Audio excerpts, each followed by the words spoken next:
Actuellement, on parle beaucoup de la littérature de polar nordique en France.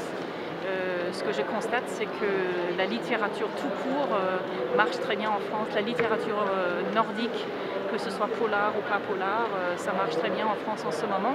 Et pas seulement en ce moment, pour nous, c'est depuis qu'on a commencé. Mais tout le monde en parle maintenant et beaucoup de gens se tournent vers cette littérature.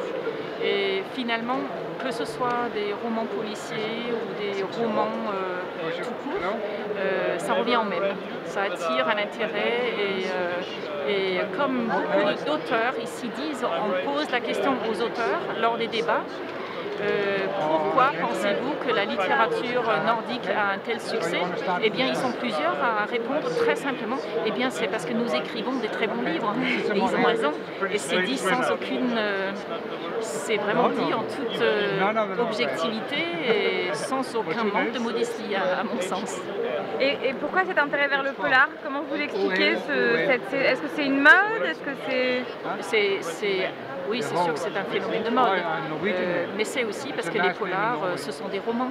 Et qu'est-ce qui nous intéresse, c'est de lire des bonnes histoires et de lire des bons livres. Et que ce soit des polars ou pas des polars, ça revient un peu au même.